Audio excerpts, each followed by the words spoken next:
Hour 2 Overdrive continues, powered by FanDuel, bringing you everything from the opening line to the final score. Bryan Hayes, the O-Dog Jeff O'Neill, Jamie Noodles McLennan, confirmed with an eye. Will continue later in the hour. Mike Johnson coming up here in a moment. Elias Pettersson speaking with the media earlier this afternoon. We'll play that clip in just a few moments. So the Leafs are coming off a 3-2 shootout loss last night, and now they hit the road. And, you got a lot of hockey coming up, but this week, big games, man. At Vegas tomorrow night, at Colorado on Saturday. And then you got Florida coming up. You got Florida 3 more times. You're playing Florida 3 more times and Tampa 1 more time. And those 3 Florida games, that's probably going to determine what's going to happen. You're tied with them in points right now. And what's this road trip end in Utah, Colorado, Utah, and that's it? 3-game roadie, yep. Wednesday in Vegas. You talk about putting something on the board if you're Craig Berube. You got Wednesday in Vegas, Saturday in Colorado. That's the old boys. How we feel like playing tonight? Do we want to stay in Vegas tonight, or do we want to fly to Colorado tomorrow? What's your plan? Because you could put in 2 days in Vegas and really reset and really have a good time. Oh, you don't have to go to Colorado until late Friday evening. Exactly. You could put in a Wednesday night, Thursday night shift in Vegas. Dude, a ground and pound shift from just golf, all of it, nutso. Everything. You could, but here's where I'm going to rain on that exciting parade. Is the sports science people will say, you got to get to Colorado because it's 1 mile above sea level. You got to get your body acclimated. Screw that, man. Listen, if you've been in the league, give me a break. I'm just telling you what is going to be said by sports science people to Craig Berube and his staff and the organization. Jamie, here's what I would tell the sports science people. Here's how times have changed. When I played for the Leafs the night before the game, we had a dinner with the Coors Light people in Colorado. We're meeting with people from Coors, hammering Coors Lights, and it's how's that for sports science? Yeah. Guys, we got a team function tonight. We're meeting the people from Coors Light at a restaurant, and it's that's our sports science. Cocktails I and dinner. Game the next day. Guy from Marlboro will meet us on our next stop.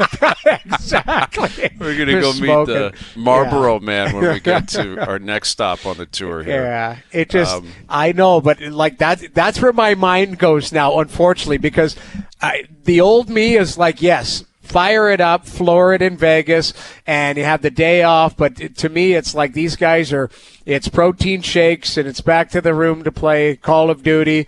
And, Vegas, Colorado don't matter to them. That's the way I see it. I think you might be onto the sports science and the analytic. Is there anyone that's analytic, is taking the analytics and be look at all the cups I've won with are we...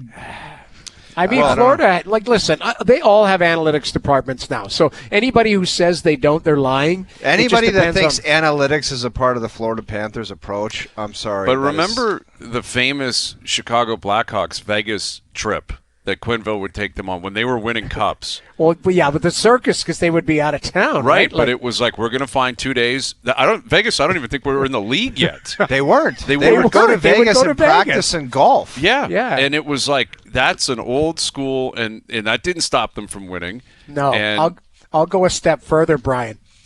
They would go through Alberta and get trounced. I'll never forget this.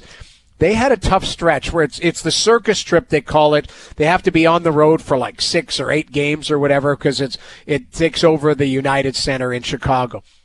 They would go through Alberta, and I think they lost 10-1 in Edmonton or in Calgary and vice versa. Went up, was an 8-2 loss, and they were going to Vegas for 2 or 3 days from Alberta and then into Vancouver after, something crazy like that. And they didn't cancel the trip, even though Q was pissed because they didn't play well in Alberta. I remember talking to somebody. They were they almost canceled. They're nah, they need the time off. Let them blow off some mandatory steam. Blowing off steam in Vegas. Yeah, and crazy. It's a good question if you're looking at the Leafs, because I do think you look at Auston Matthews in particular. Matthews has this reputation of being very diligent in terms of his body, in terms of what he eats. He just did that McDonald's campaign, and he said he tried his own burger once, and that was it because it's during the season and he doesn't do that. So I'm not sure if he's, hanging off a chandelier at a place in Vegas, but that's a guy I would circle and say, go have yourself a good, unwind in Vegas and snap out of it here, because even last night watching him, and I want to dig up the numbers. I should have done that before coming on today. It feels like his shots are being blocked more than ever. There's just someone's getting a stick on stick more than ever. He's missing the net. Well, when you score 69 goals, they there's video of it where it's like push him to the out. Everyone's aware of what the guy does, and they're afraid to death of it. Find the biggest strengths of the other team and try to take it away.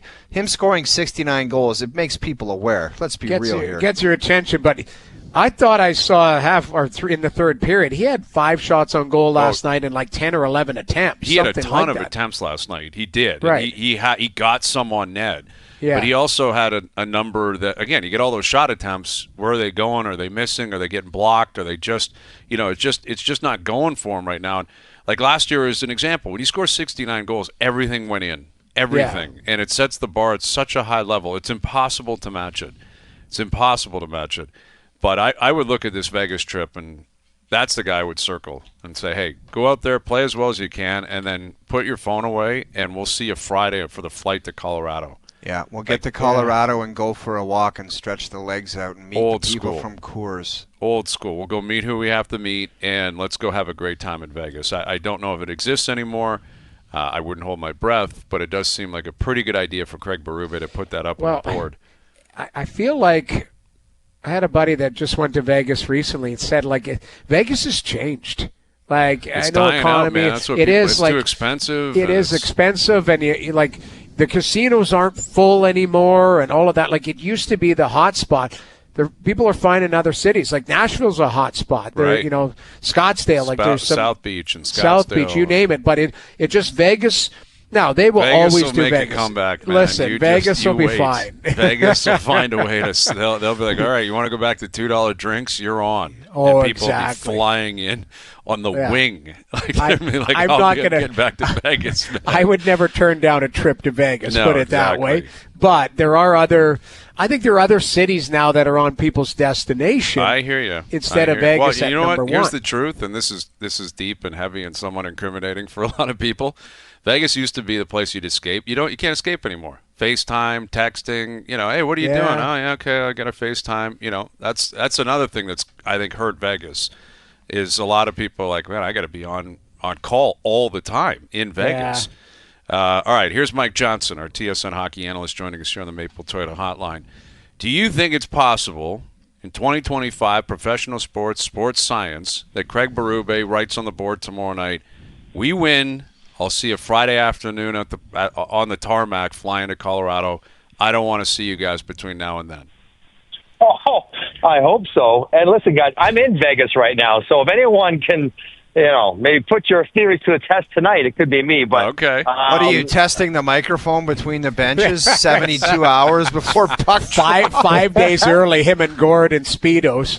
I love it. I love it. Sneak into game Vegas. Tomorrow. What are you talking about? Game tomorrow. That's an early flight. I got you. Okay, I got you. Wow. I mean, we're coming from Pittsburgh, where were we? Oh, no, Washington yesterday, so I can't remember where I was with that crazy Ottawa game. But, yes, I mean, I think the guys, and we all know what it's like, right? I know they get flown charters, and it's all taken care of. I've basically been on the road with the team since last weekend in Chicago. And I went to Chicago and to Boston. I was in New York. I was in Pittsburgh. I'm now in Vegas. I don't do anything but sleep and talk. And I am buckled tired. I can't imagine the schedule these guys had to go through after the Four Nations and playing the way they have, winning these games, grinding it out, traveling every day, no home days, and not be tired.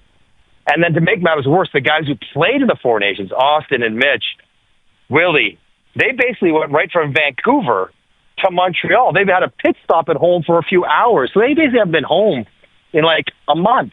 So they could use some downtime or some off time, whatever you want to call it, whatever they want to do. 100% now. It's hard because where they are in the standings. It's hard because the games are so intense. Vegas is going to be a very difficult game tomorrow. But, yeah, I think the guys could use a couple days. They could use a break. They need a rest. Yep. No, I hear you, and that's the weird thing when you look back at, they had just won 5 in a row. Last night they lose in a shootout. They had a 2-0 lead. We've had leads in the third period this year. It's been automatic until it obviously got away from them last night. And then Florida, beats Tampa. So now you're tied with Florida. You got a 4-point buffer, I believe, 5-point buffer on Tampa. Tampa's got a game in hand. But the Leafs, like you said, they got Vegas tomorrow, at Colorado on Saturday. And then they got Florida 3 more times, Johnny. Yeah. Like twice at home and once in Florida. Like, it feels like those 6 points likely determine who ends up with that 1 seed in the division. Do you see it that way? And if so, how imperative are the next, 20 games for the Leafs to make sure that they're set up to do that? Yeah, I mean, it feels like it will work out that way. Now, you can't take anything for granted because going Vegas, Colorado, and then even Utah's no cupcake. Yeah, they're playing better as well. So you can't be thinking about, I think they got Florida maybe next Thursday in like 8 days from now, 9 days from now, whatever it is. But yeah, I mean, if they could sweep those 3 games, it's going to be hard for Florida to make up the advantage otherwise. It's going to be tough. I mean, obviously, Florida seems to just be getting comfortable right at the right time. Paul Maurice hasn't, been panicked, even without Matthew Tkachuk. I don't know if he's going to play again this year, but they'll probably be active with that money in the next 48 hours as well. But it's maybe for the Leafs more than anyone, given their challenges in the first round and given their history maybe with Florida, and maybe not so much with Tampa. But to win, we've talked about it at length, to win the division. And you can keep talking about it, but the reality is, playing against Detroit or Columbus or Ottawa is much better than playing against Florida or Tampa. So, yeah, it's huge. And there's no rest. I don't know what you can do. They just go out and play and take the days off and rest when they can and whatever it is. But they put themselves in a great spot. If you would have told them before the season, hey, you'll be up 1 with a game in hand with 20 games left. You take that? Yeah, I think we take that for sure, especially when you consider Auston Matthews has had a year very different than last year. And the injuries, the production that's gone, quite a bit down. They're in a great spot, and they know that their best player has more if he can get healthy. And on top of his game, he's got way more in him. And that would make me feel comfortable and confident if I'm around the Leafs, knowing that they're in a pretty good spot right now. Johnny, if you were running the Leafs and your options shrunk to 1 where somebody said you can only get one thing at the deadline or leading up to it, what would you decide on? Would it be the forward, like a centerman that everyone's talking about, or would it be a D-man? It's tough to say. If you could give me I would probably go centerman. I think I'd probably default to when we struggle in the playoffs, it's because we can't score. So, yes, I would like an impactful defenseman as opposed to a third pair guy. If you're going to get a top 3 kind of guy, which might be a little bit difficult. But, I still think at the end of the day, when they bump into those best teams, they're going to need goals. And, as much as we all admire Max and how hard he plays and the stuff he does, he's got 1 goal in 30 games. He's got 3 or 4 in the year. It's hard. It's going to be hard to get through playoff series against these teams without more goals. So I think the defense, the goaltending, the team defense will be good enough. If I had to take one, I think I would go chase offense. And that means go get an offensive player, a well-rounded player, not one-dimensional. But don't just go get a checker. Jake Evans just re-signed. Don't go get Jake Evans just because he's a good player and he can check. You got guys that can check. You need guys that can help score. And I would be targeting that. So if I gave you these 2 players, you got to pick one of them, who you have more faith in will elevate their game and play the best hockey they've played all season come playoff time. Who are you choosing, Auston Matthews or Morgan Rielly? Auston, for sure. Yeah? I know Morgan's had some great playoff moments. He was amazing when they beat Tampa. But, Auston's ceiling is way higher at this point. I think he's been held back largely because of health reasons, not because of game reasons, whereas Morgan Rielly, maybe some usage, some confidence, and maybe just the game that he plays is not ideally suited for what Craig Berube does. And quite frankly, Morgan Rielly playing whatever, if he's at 80% of his absolute best, that's going to be really good for the Leafs. They can get through with him at 80%. I don't think the Leafs can get through wherever they're trying to go with Auston Matthews being at 80% capacity. He's got to be much closer to 100. And if he can get healthy, and he says he is, but I have no idea. I think I would trust him because he's got a lot more. He's got a lot more room to grow, a lot more room to give to get something closer to his best. With Mike Johnson, our TSN hockey analyst, what was that Tom Wilson, Brady, Tkachuk fight like last night? Big boy. I mean, it was Heavies. fantastic. I mean, they both, I would have no idea, but I would imagine they both realize that the other guy is out there. They've had a couple run-ins already this year in the games they played, a couple skirmishes that never quite got there. And Giroux caught Tom Wilson with a bit of a you're not looking hit, which Tom Wilson should be quite well aware of. And then he was going back at Giroux, so Brady just went right in there. And that was two of the very best. I mean, as far as players that score, that hit, that fight, those are the two best guys in the league, are they not? I mean, I think they have to be at this point. And that was a big boy fight. They were swinging for the fences. That was good. I think Brady tried to ignite his team.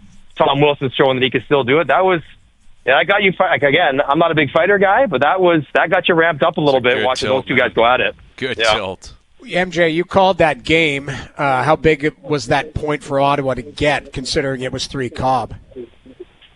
I mean, they're going to make or miss by a point, right, Noodles? So every extra point is imperative for them to grab, especially when you're going up against the best team in the East, and you're down 3-0, and you're playing terrible. Your goalie, Noodles, he was out to lunch at times in that game, and yet he responded. Team responded. And the most frustrating part is they had a full 2-minute power play in overtime, not like the Leafs, right? The full power play in overtime, and they couldn't get it done on a 4-on-3. Ended up losing in the shootout, but yeah, it's huge, and they could probably take some confidence out of that. They got Chicago tomorrow, if I'm not mistaken, or maybe Chicago on Thursday, whatever it is. And, that's a game you have to have if you're Ottawa, but they're right in the thick of it. But there's so many teams between Montreal and the Rangers, the Blue Jackets, the Red Wings, Sens, they're all right there, and Philly probably won't want to go away just yet. But yeah, every point, because they said they're going to get to, 90 points or maybe 89 points, and the number is going to be right around that exact number. Yeah. Johnny, we were talking about Vancouver and Pettersson, and he came out and acknowledged some of his shortcomings, whatever his situation is. But to be a fan of their team, how jacked up you'd be a year ago with young pieces in place, with Miller, Pettersson, Demko, Quinn Hughes, and to be where they're at now, how would you even approach what the hell they got going on right now? Because even if they crawl in, they're going to get smoked. Yeah, it's wild. And they've turned the page on Miller. They've re-signed Lankinen to base. I don't know what that means for Demko and his future. It feels like that's, it's not going to be in Vancouver. You're having a Norris Hart Trophy season by your best player, and it's still not nearly enough. I guess they have such a big decision on Pettersson. Do they try to move off him before his no-trade kicks in the summer, or do they trust that he will get back to be the guy? I don't know how you can know one way or the other, because they've tried every trick in the book, I'm sure, to ignite him this year, including trading the guy that was perceived to be the thing holding him back, and it hasn't worked.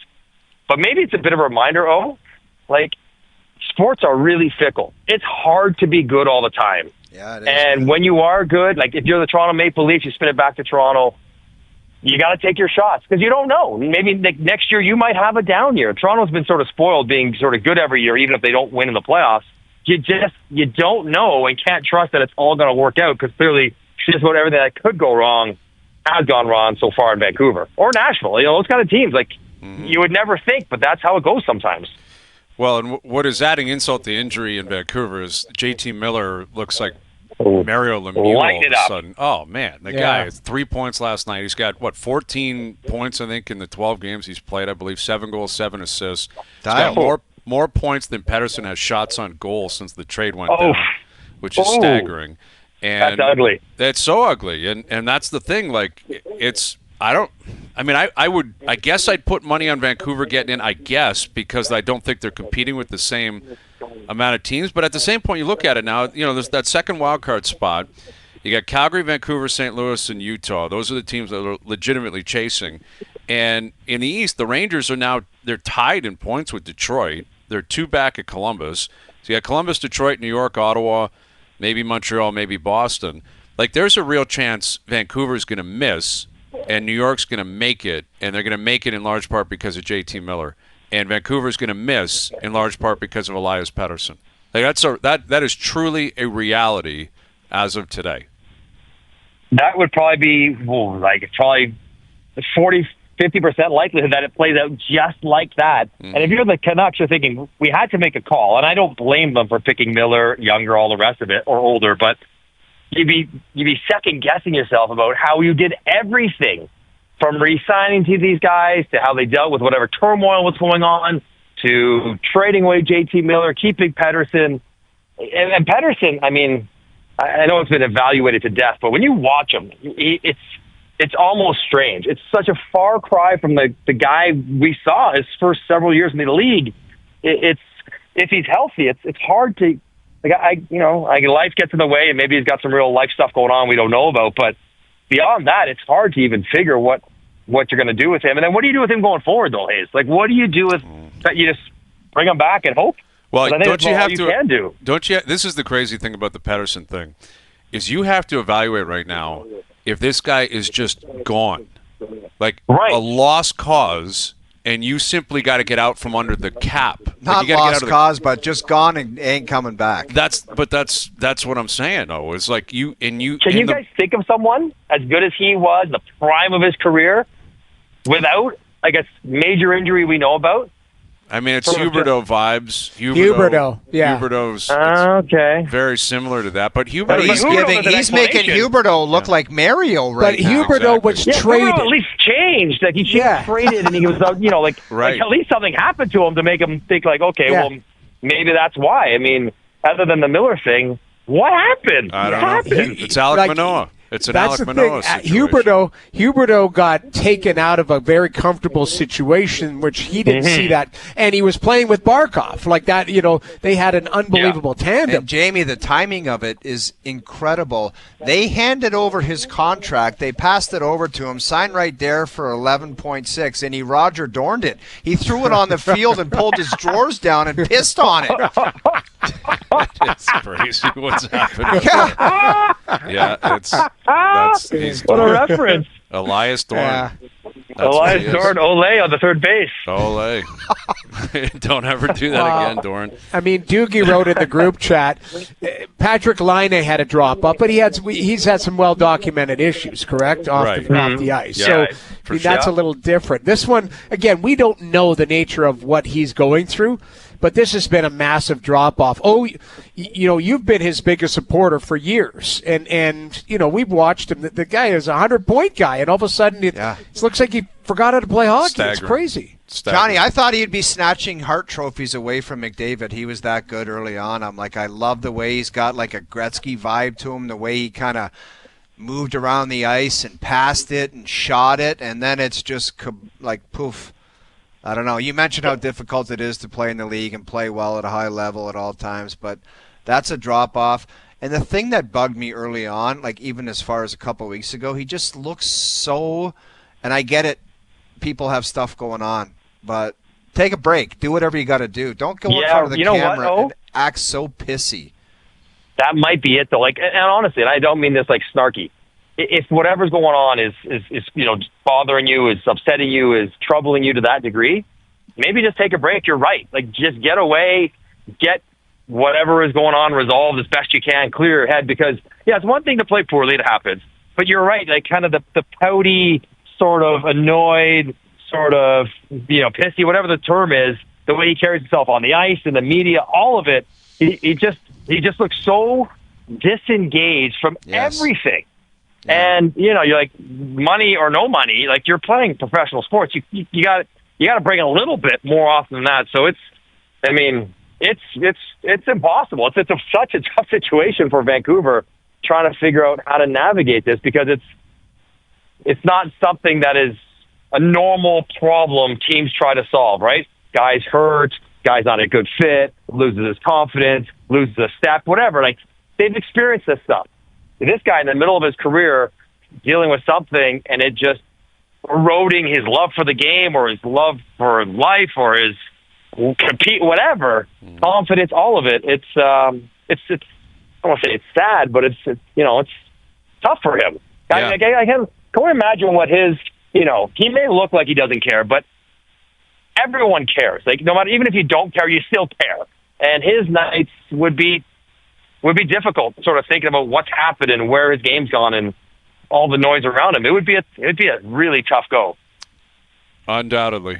And especially in a market like that where it's volatile, it's a Canadian market, and there's a lot of history there, and yet you still have a chance to salvage it. If you can find a way to help your team get into the playoffs, you could still make something out of this year. All right, Johnny, we'll leave it there. Have a good call tomorrow night. We'll do it later in the week. All right, I'll go see if these Vegas tables are busy or not for you, Noodles. Please do. We'll Full update, back please. in. Full update. Full update needed on Vegas. Thank you, Johnny.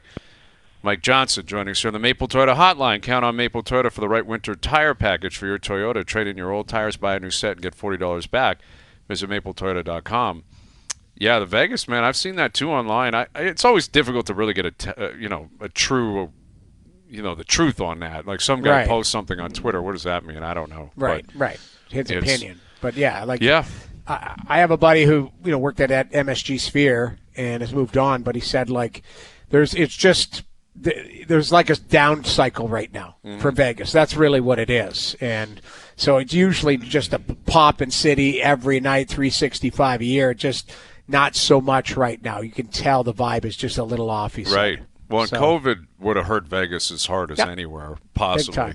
Yep. And it's expensive, man. Like it's always been expensive, but it's stupid expensive. Dude, everything is expensive. You can't buy breakfast for under $50 for one person. I know, it's crazy. Living is ridiculous. I can tell you guys something that would give you guys a heart attack. You guys know I just went on vacation with the family. We were down in the Bahamas.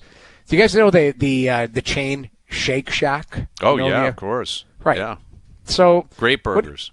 Great burgers. So what do you think 4 burgers, 4 fries, and 4 lemonade would go for? At the airport on the way out? No, just the Shake Shack, you name it, down in there? Chicago or in, it's $50. Probably $70. 130. No way. Dude, U.S. dollars. I'm walking out. 130 U.S. dollars. I'm walking out, dude. That's you got to. That's 200 Canadian. I was like, what? It was. Dude, they could put all the stuff in a absurd. box and be like, here it is, right in front of you. Here's the drinks and everything. 130. I just grab the family and I go get in the car. Yeah, kids. I get it. You get gouged, especially at airports and stuff. Well, no, this was at a resort. This was at the resort. Oh, that's greasy, they get you on this island, this Paradise Island, and they just rinse you. Yeah, it was that is unheard else. of. That's $1.30. a gouging because, I remember when I first went to Vegas and I went down to get a coffee in the morning. Yeah, and it was $12 American or $14 for a standard roast. I'm like, what did you just say? They're like, yeah, that'll be $12.75. Yeah, listen, I'm like, it's $2.50 Canadian back home. Know. I mean, you go to New York City and a drink, you have a vodka soda, and it's $27. But you're going to get okay. that at certain places. I get it, but it's come on, man. Crazy. Sneak Crazy in a free stuff. coffee or something. We're in Vegas. We ate every morsel of that burger and fries. Oh, yeah, that one. You bring the wrapper home and put it on the fridge. Fold it up. We're going to use that for something. Yeah. All right. Confirm or deny will continue here. Bruce Boudreau coming up. Lots of news in the NBA as well, including the Raptors in action. We'll get to that in about an hour. And our best bet still to come as well. Some NFL news, too. Some pretty sneaky little NFL news going on out there as we creep closer to the NFL draft and free agency. Overdrive continues. TSN 1050 and on TSN 4. All right, Bruce Boudreau in a half an hour. We'll continue confirm or deny here in just a moment. As I referenced, there's some NFL news out there. You see the Jets are going to cut Davante Adams, which I guess is the right move. Just cut bait, get rid of the Aaron Rodgers era, get rid of everything that was there in the past. But you paid a price for him. Yeah, what'd they give up to get him? Picks, a couple of picks, and you're just going to cut them, and that's it. And now if you're Adams, you're like, all right, I'm out. I'll go wherever I want to go now. It's great for you, I guess. Probably losing some money. But it's staggering that they let Rodgers walk in there and say, I need Alan Lazard, I need this guy, I need that guy, I need you to go out and get Davante Adams. And no one was evaluating the team that they stunk, that they weren't going to go anywhere or win anything. But whenever I start getting into that, malpractice. some guy sent me a tweet last week or a DM, and he was like, do you know that Rodgers' stats were actually Not bad when you look at it on the stat sheet. Not That's bad the at all. The Rogers fan always comes back with his stats. He's like, he threw this many TDs, and he did this, and he did that. And you look at it, and you're like, wow, that is pretty good. Yeah.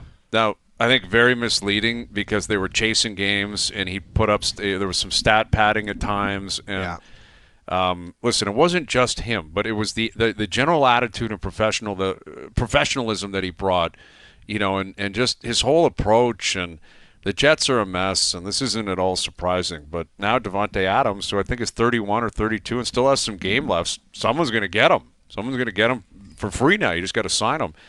It's cash now, but that's it's cash. That seems, is it just scorched? Like, where do the Jets go from here? Like, that's they don't have a Is quarterback. It just a disaster. They're a mess. They're a mess. They don't have a quarterback. Their defense was supposed to be great, and it kind of fell off. And now they got Aaron Glenn down there, and he's a defensive-minded coach. And I'm curious what he can do with an offense that really doesn't have a ton of weapons. You can't butcher the the quarterback selections. They did it 2 times.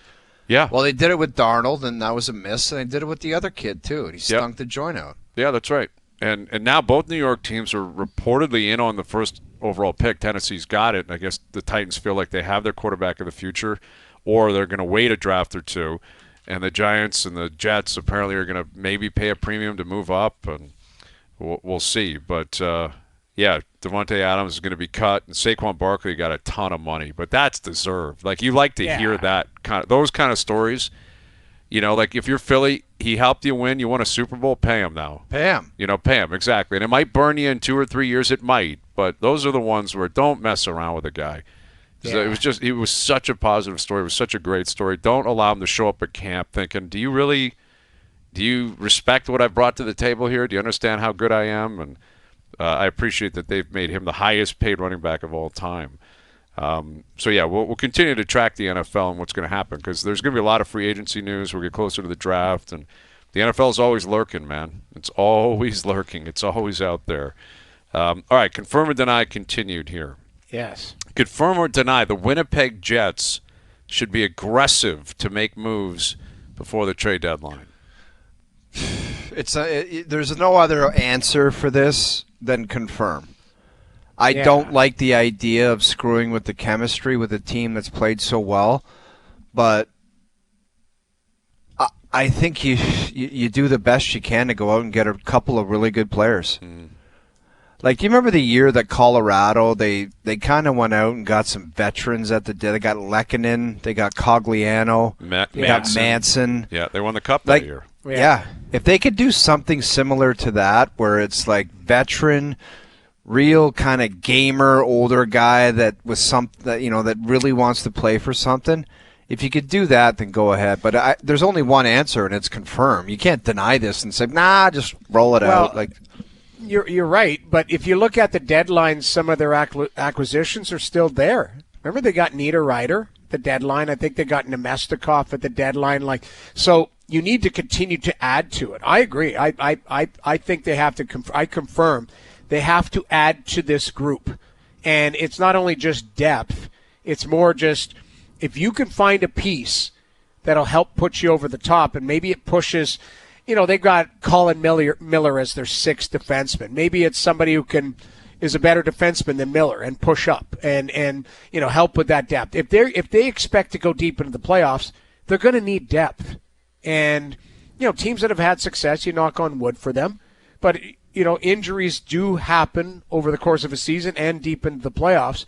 They need more depth there, and they need guys like Ehlers to stay healthy. I think Ehlers is unrestricted, is he not? What's his deal? I believe he's coming up. Yeah, right. That's a part of it too. Like who you're going to get for the future. Right. That's a potential own rental right there because there's no guarantee that Ehlers is coming back. So I think they should go all in. Because what are you waiting for? Scheifele's not getting younger, Hellebuck's not getting younger, and they're both having great seasons. And that's the guys that committed to that organization. Yeah, I would confirm it too. I mean, they went all in last year and went out and got Sean Monahan and Tyler Toffoli. Yeah, that's right. And they weren't as good of a team, and they were going to have a much more difficult matchup in the first round, which they ended up losing. Here, they're going to win the division in the conference. They're going to be the top seed.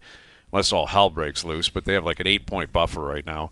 So you're going to play, and we've talked about it all day and all week, you're going to play Calgary or Vancouver or Utah. Like, that is as close to a layup as a team can get. It's not a formality. It's not a guarantee. That's why you play the games. And it's the Stanley Cup playoffs. But that sets up beautifully if you're Winnipeg. And I agree. It's a confirm. They love their top line, and they should. Like Connor, Scheifele, Velarde, it's a great top line. Velarde moves around a little bit, but I like that line. The third line's outstanding. I don't think you're going to improve on Nemestikov up the middle of the ice, personally. I don't think Scott Laughton's a better player, or Brock Nelson even. But I think, Cole Perfetti's been getting some time there. I'd move him down the lineup. He's a young kid. If you can bring in Besser or Ricard Raquel or something like that. What if the team answers the phone and says, we want Perfetti? Well, that's going to be intriguing. And if I'm like Pittsburgh. Yeah, if they go big game hunting, someone's going to say, give us Perfetti. If I'm Pittsburgh and Ricard Raquel, who's got term left on his deal, he's having a very good year. Yeah. That's what I would be asking for. I need youth. But honestly, if you're Winnipeg and if Perfetti's not going to play in that spot, where is he going to play? Like, he's not moving Appleton or Niederreiter off that third line. Yeah, that third line's not going anywhere. You don't want him necessarily on your fourth line. I think they like what they have there with Iafallo and, Kupari. Exactly. I mean, maybe he can, and he's a high pick and a good talent. He's had a pretty good year. But that's the question. Do you put Perfetti out there for trade? Yeah. It's a gamble. Yeah. It's crazy how teams got to start paying their players, and who they start dumping is the Niederreiter, Appleton, kind of that area, Barkley, Goudreau, and every team that wants to win, guess what they want to bring in? Mm-hmm. That same guy. Like that. Those guys, exactly. No, Tampa did it. They brought in the whole third line. Yeah. That's right. You're right, and there are some teams that are maneuvering here. Now, I wasn't on the show, the Seth Jones trade. You get I think Florida, if Tkachuk stays out, they've got more room. Do they have $8 million to play with here? Well, yeah. They're gonna. He's on long-term IR. He's not coming back before Game 1. I mean, that's he's not, it's so clear what they're going to do here. And I would be shocked if he doesn't come flying out Game 1. But of course. He's going to be right in the middle of everything. But these teams now, and Hayes, I saw your hit with Jen last night. These teams are using it. Don't hate the player, hate the team. They're allowed to, fair. So Edmonton can do it with Kane, depending on how that situation. Noodles, it's a free pass. As soon as you got a guy that's injured and the date of return is around the playoffs starting, it's like automatic. By the way, FYI, you're right. You're out into the playoffs. Why return for 2 games? Yeah. 3 games. There's no point. Sounds like Jersey's going to do that with Jack Hughes. They might. Yeah. So they got there's teams that have cap space to spend here.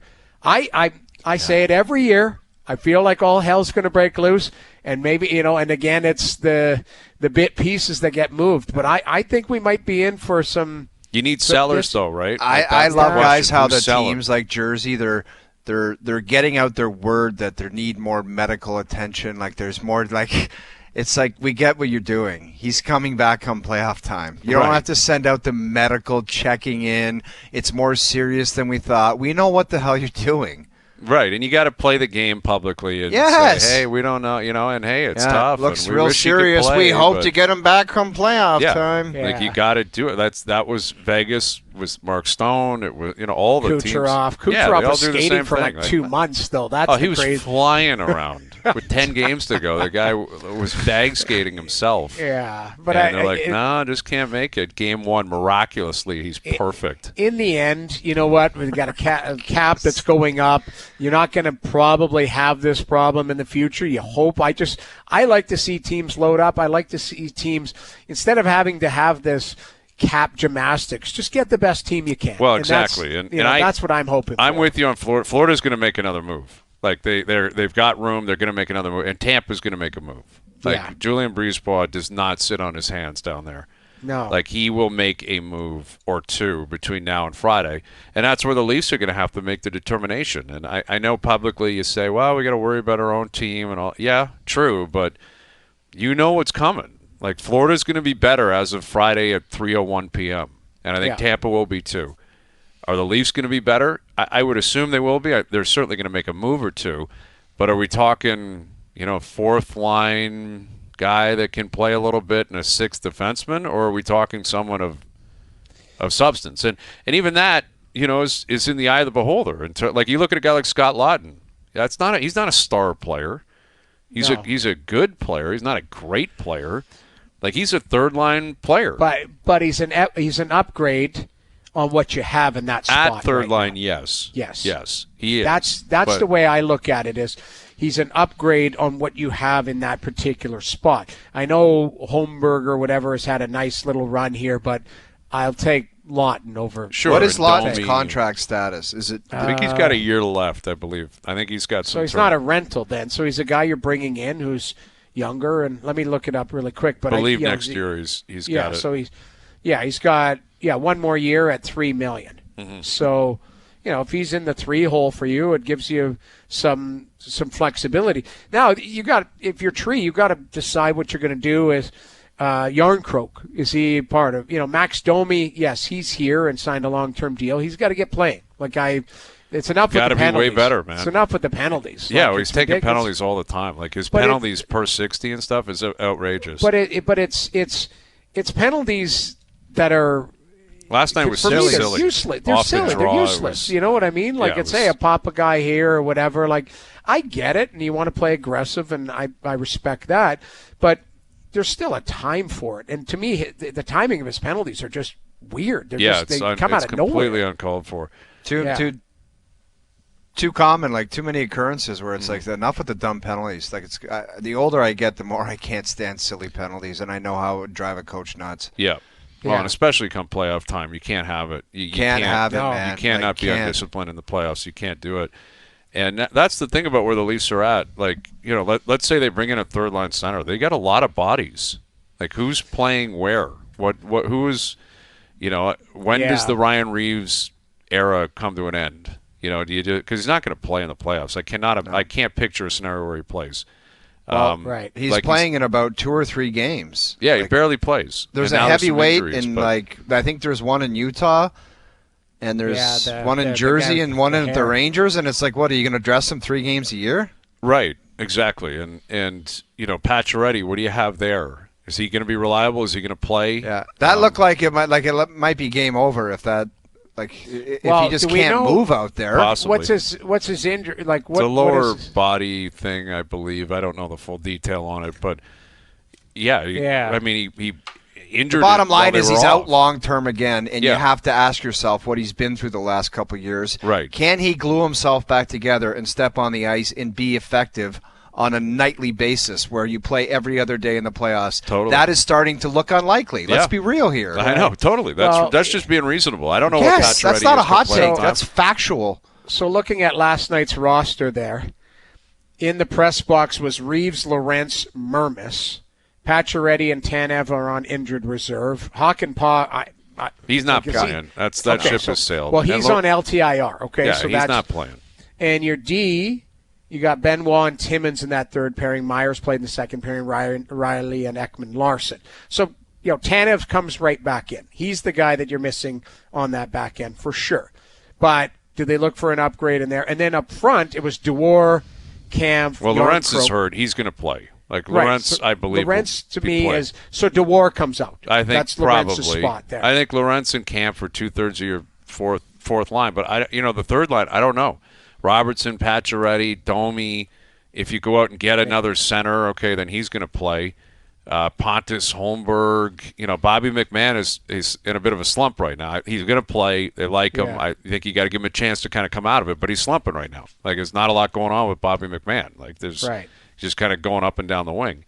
So these are all things they got to figure out. Now, they got 6 weeks to do it, but if you add a body or two, that just complicates things that much more. At some point, guys are going to have to go out. And I think you prepare for that. They trade a couple of guys for future considerations just to get them off the books. All right, Bruce Boudreau on this and more still to come. Javon Shepard on the Raptors in action. Shai Gilgeous-Alexander, his big night last night, and how pissed off should Maverick fans be considering the news down in Dallas. That and more still to come. OverDrive continues. TSN 1050 and on the TSN app. All right, we sent Al's brother out into the city with a pair of Leaf tickets. You have to guess where he's hiding for your chance to win them. It's Tuesday, the second clue of the week. Let's hear from Al's brother. Hey, OverDrive fans, it's Tuesday, and it's time for another clue to help you get one step closer to finding out where is Al's brother and scoring yourself a pair of Leafs and Sens tickets for Saturday, March 15th. Here is your next clue. I might run into some NHL alumni kicking around this place. I hear our guy Frankie C. checks in from time to time. All right, tune in tomorrow for another clue, and the first caller through on Friday with the correct location wins a pair of tickets to see the Leafs play the Senators March 15th. Find Al's brother is brought to you by McAlpine Ford in Aurora. Our family, the Ford family, and you. Full the details at tsn1050.ca. I have no idea where Al's brother is. 2 days. I think he's at the Ford Performance Center. Why would Frankie Corrado be there, though? I don't know. Like, is he Is there still an alumni in game box? shape? Yeah, Maybe the alumni alumni box? box at the Ford Performance Center. I think maybe a golf. Is there a golf course? That's what I'm wondering. Is there a golf course out there? West End, Frankie Corrado. Possibly. Toronto Golf Club. Is that where Frankie checks in? I don't know. I mean, that's what I'm thinking. Like, Toronto's down that kind of way, right? But just off the QEW. He's a big deal, too, Frankie. Frankie's a big deal everywhere. He's a big shooter. That is true. Yeah. Final hour coming up. OverDrive continues. TSN 1050 and on the TSN app.